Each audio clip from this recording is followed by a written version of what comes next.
This is a Pele Media podcast.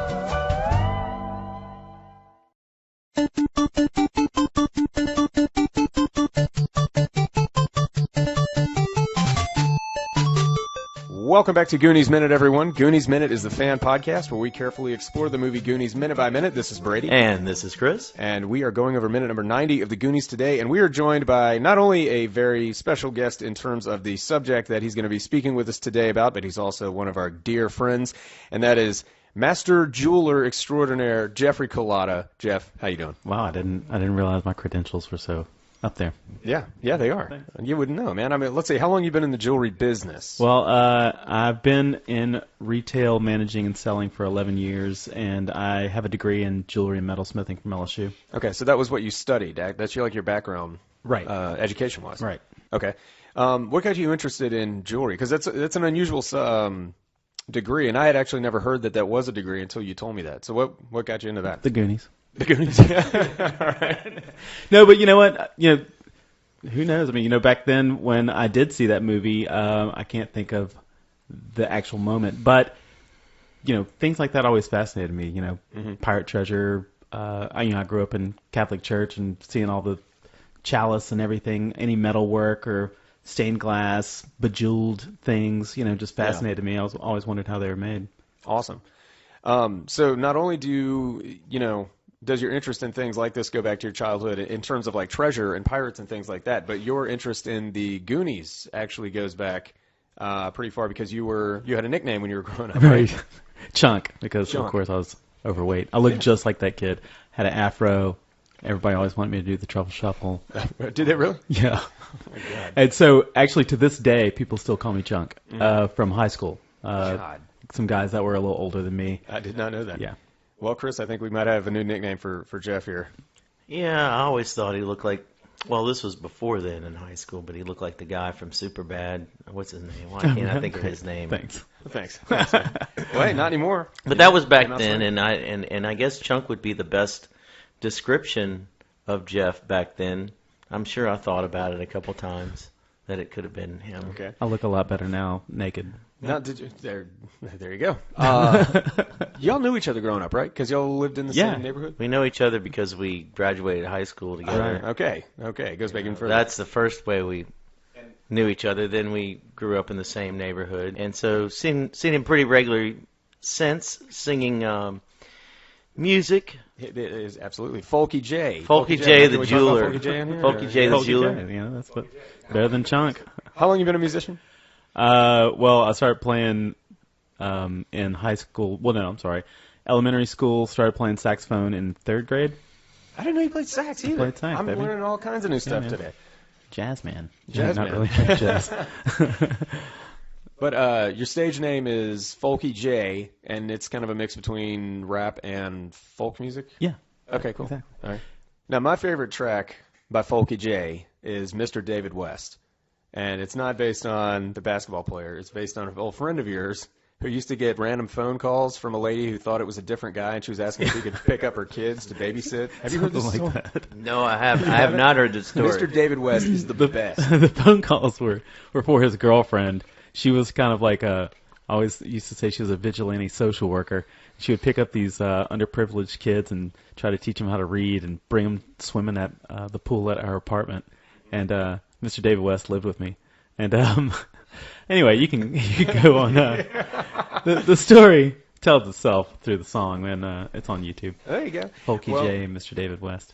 So, Jeff, we have you. We don't actually have you on here today to talk about your musical background, but I do want to ask you. The reason we do have you on is because you are a jeweler, and we want to find out how much or what your thoughts on the amount of treasure we're seeing in this scene are, and we're also going to have you on for minute number 106 later on in the movie when Rosalita discovers all the jewels that end up saving the day. So that is why we have you on today, and as we get into the minute after the breakdown, we're going to come at you with some questions about it. So with that said, are you guys ready to go ahead and get into the minute? Let's get into the minute. I'm ready to party. All right. In the previous minute, Mikey spoke to One-Eyed Willie. He referred to him as the first Goonie. At that moment, Mikey became aware that the rest of the Goonies were standing quietly at the end of the room watching him. At minute 90, the other Goonies slowly walk towards the table that is covered in treasure. Mikey tells them to start loading up their pockets with as much treasure as they can. Data reaches over for some gold coins hanging in a scale. Mikey grabs Data's wrist and says to leave that for Willie. The Goonies begin to load up as much treasure as they can fit into their pockets. Steph tells them to rush because the Fratellis are still after them. And thus ends minute 90 of the Goonies. Yeah, but it's really an incredible scene here. I like one of my favorite things is these giant scales that they have, that where they weighed the treasure. where they're weighing the treasure. Yeah, as a kid, I've really, first off, love the attention to detail. One with the scales, like you're saying, but two, we've seen a couple of times in this movie when they're in the caves and where the lantern is where the stage lighting is most illuminated, and they've got that going on here in. I'm assuming this is One-Eyed Willie's private quarters. Yeah, I mean, it's his private. Well, I don't know about that. No, I don't think it's his private quarters because he's got other people at the table. I think this is like one of the main meeting rooms because they have a large table and they have other skeletons at the table. Yeah. So I don't think it would be a private quarters. It would be more of a public area, just my opinion. They're so mesmerized, but it's almost like there's a somber feeling like these people died right here. Yeah. So, and then even though we know that there's more minutes left in this movie, there's still crazy stuff that's going to happen. It's almost like there's some finality to we found the treasure. Mm-hmm.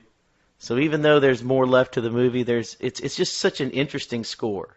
Yeah, it really is. And we've talked, at length before about how the score for this movie hits so many different levels, but one of the things it does best is creates that sense of mystery in a really strange, like somber way. It's almost like, so this is what we've been looking for, but it's not that achievement of the houses have been saved. Yeah. The Goondocks has been saved. It's not that, but there's a finality to it. It's just I don't know, it's something that hit because me.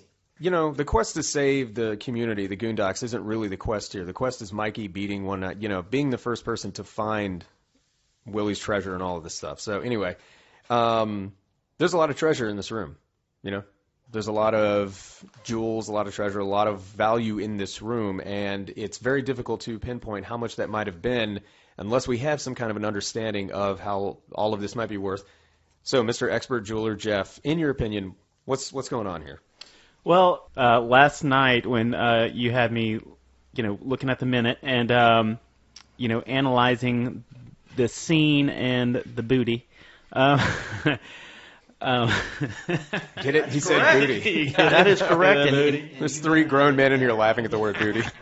So, what's interesting is, and the first thing that came to mind to kind of get an idea of what this could be worth is a shipwreck that happened in 1622 off the Florida Keys, the Atocha, which is actually Nuestra Señora de Atocha, which is Our Lady of Atocha. Look at you. Thank you. So this shipwreck became very famous because it was carrying 24 tons of treasure, 90 pounds of emeralds. But if you go to look at Christie's or Sotheby's, these auctions, I mean, just the antiquity value of these things, go to the Atocha website and take a look at what some of the real treasure's going for. These coins, these gold coins. Now, keep in mind that gold coins are usually minted in an ounce, a 1 ounce coin. Usually is one of the largest ones you'll find, just for easy transport and, they're very valuable. Gold right now is going for about $1,250 an ounce. Okay, so one of those coins, if you bought it from, let's say, the U.S. Treasury or whatever, one of these gold coins. You think American each one of those coins, is an ounce? I would say a lot of them were. The ones that you saw on that table, on the scales and stuff like that, oh yeah, for sure. Those are big coins. Okay. Yeah. Wow. Maybe, they actually look bigger than an ounce, the ones on that table. Wow. But the ones that I was looking at on the website from the Atocha, which is interesting, did I mention that boat had sank around the same time that One-Eyed Willie? That's cool. Yeah, that's 16. Yeah, that's awesome. Very similar, both Spanish, treasures. Now, these coins were 24 karat gold. This is pure gold, okay? So the coins on the website, just because of the antiquity value, keep in mind, the ones that are in good shape, pretty crisp stamps on them, they go for anywhere from $9,000 to $35,000 a coin. A coin. A 1 ounce coin is about $35,000. And of course, that $12.50 you were talking about, that's a meltdown value. Oh, $12.50. Yeah, that's just gold, gold in general right gold, now. Yeah. But now with these coins, we're not only talking about pure gold, we're talking about the antiquity part of it. Right. Yeah. Okay. So then also the emeralds that we were looking at, or the jewels. The antiquity value of something like that can definitely enhance the value.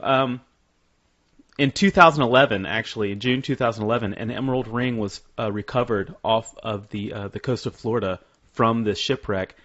The ring is said to have been worth $500,000 just for the emerald ring that they had found.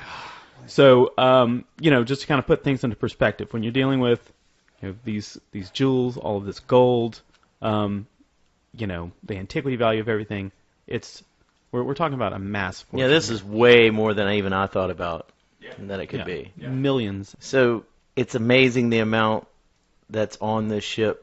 And, of course, later on we'll talk about more specifically with what Rosalita has. But we're not going to jump ahead of ourselves yet. We're going to make people wait 16 more minutes to be able to find out those exact details. That's so right. Just letting everybody know, we're not going to tell you everything yet. That's right. So Mikey says, what are you waiting for? Let's all just get in on this. This is the whole purpose. This is the whole reason we're here. Start loading your pockets. Data goes to reach for the scale with some treasure Which in is it. Willie's. That's right. And Mikey says, now wait a minute. We need to leave at least a portion of it for Willie. They cut to the shot of Willie, and the music swells and everything, and it's almost like there's an expression. It's definitely, they were playing up that relationship between Yes. Mikey and Willie. Mikey is the pirate. Mikey is trying to defeat Willie in a way, at least defeat his game. Yeah. But once he's defeated the game, there's a mutual respect for the Exactly. opponent, and Mikey is showing the respect for the elder, for the person that put these tasks in front of him. And then even though he's gotten this far, there is a respect level even in death. Right. That's kind of what's going on here, I think. It's such an obvious thing that the filmmakers chose to do, which is to show you that there is an expression on that dead skeleton's face. It's very similar to the trick that I was talking about a couple episodes ago, where in the silent film thing that they were talking about, where, Jeff, real quick, back in like the 20s, there was a experiment done where a filmmaker took a shot of a man's just blank expression, and like making no expression at all, and they overlaid that expression with a shot of like a funeral, someone eating, and then some children playing. And whenever they showed this to people, they would say like, oh, his expression when he saw the food was that he looked hungry, and then different for the other two. And they were like, no, it's the same expression. So it's almost like depending on what you're putting over that shot or what kind of music you're putting, it will bring out a certain emotion. And this is no exception right here. And it's like, Chris, it's very much like what you're saying. I think it's Willie almost like approving and saying, you know what, you passed the test. All the booby traps I set up, Right. You made it this far. You're welcome. You've earned your ranks as a true explorer. You're welcome to. Yeah, it's a final test. That's a good way of putting it. Interesting. Yeah. And then Mikey starts telling some kind of Hardy-Boy thing, and Yeah. he's starting to try to figure out Which is funny because how they're going to stop him, but Yeah. we don't get that far. That's his frame of reference on how to solve a problem like this, is another children's adventure. Right, You right. know, Which I but, think at this point in time they're done with adventures. I think They're so. ready to get out of Time to get the there. hell out. Jeff, do you have anything else for this minute? Well, it brought up. I think Brady and I were talking about this last night. The legality of this treasure that they're finding. Who does this really belong to? It came actually with the Atocha off of the coast of Florida. Florida tried to claim 25% of this treasure. I bet they did. Yeah. So it actually got caught up in the courts for many, many years. Because it was originally Spanish property, right? Right. Okay. And then found off the coast of Florida. So Florida was trying to get dibs on it. And eventually all of the treasure did go to Mr. Fisher, the guy that found the Atocha. He won the case in the Supreme Court. All of it. All of it. God. Yeah. But I bet it all. I mean, that guy spent, I don't even know how many years looking for this stuff. So I mean, he definitely deserved it. So, but you got to think of what's going on with those kids. I mean, Jesus, they're probably would be in their late 20s by the time any of this got settled in court. Mm-hmm. Yeah, those houses would be long gone. Yeah, and I'm sure that I was almost about to say the state of California, but Oregon, I'm sure Oregon would want a piece of that. Yeah. Well, we're going to go ahead and wrap things up here, but Jeff, where can people find your music online? Oh, yeah. Apparently somebody posted my album on YouTube. Actually, you didn't do that? Two different people. I Wait, didn't do that. Really? Yeah. That's pretty cool. Yeah, two random people. So, yeah, you can go on YouTube and look up Folky J, Folkyj, and there's a couple of songs that tend to be people's favorites. Let's see, Gin and Root Beer, or Mr. David West as your favorite, and Popeyes. Popeyes Fried Chicken, which is a total Louisiana thing. Yeah. Grew up with that, so had to give a shout out. But yeah, very not because it's good, but because I grew up with it. Awesome. So thanks for having me, guys. Thanks for appreciate you coming in. We look forward to seeing you again in a couple of weeks. Yeah, that's right. So thanks so much for tuning in today, everybody. That's minute number 90. We will see you back here tomorrow for minute number 91. And until then, this is Brady. And this is Chris. And we're here to remind you that Goonies never say die. Me and Sam at the pool with some hoes doing load on the nose. Where's Mr. David West, man? I haven't seen him in about 3 weeks. And if that dude ain't chilling here, he ain't getting no sleep. He's been at that studio all week, yeah. Toot toot, beep beep, Mr. David West, man, get Mary out of the closet. Mr. David West, man, we got a leaky faucet. In the compound, seen better days. And when the fog roll up behind the aces like a purple haze. Mr. David West, man, we gotta go pick up Crystal.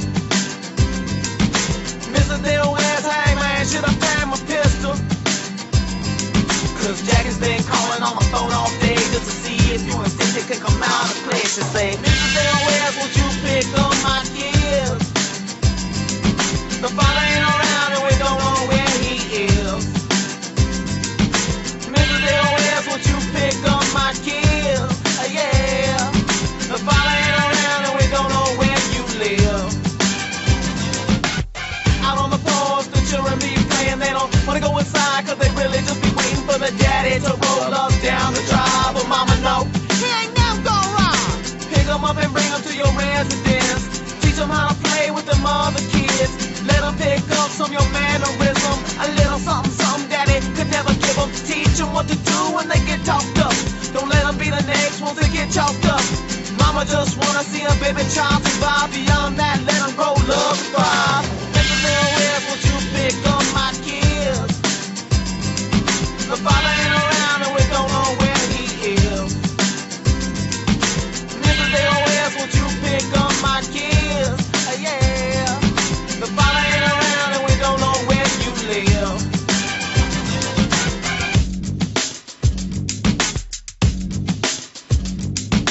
Mr. David West, you really are the best. It's a shame you work all the time, never get no rest, man. You treat them kids just like they was yours. Whatever ails them, it's like you know all the cures. And it's amazing how you make the children smile. No wonder Jackie always picks up the phone and dials your number like there ain't no other. If it was anybody else, it'd be like, I ain't that mother, but not you, man. Shit, you don't give a damn. You drive through the hood like you Superman. Always doing good for the one that ain't got none. I wouldn't be surprised if you were picking up your own son. And that girl looking a little like you too, G. Yeah. Mr. David West, won't you pick up my kids? The father ain't around and we don't know where he is. Mr. David West, won't you pick up my kids? Yeah. The father ain't around and we don't know where you live. Mr. David West, hey man, pick up my kids.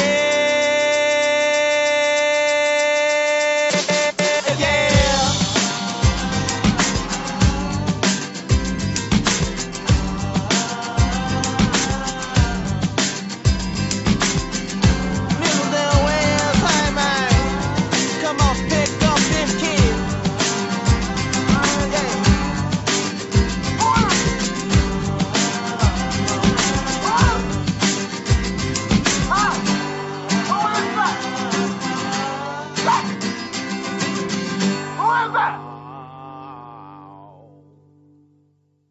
Hello?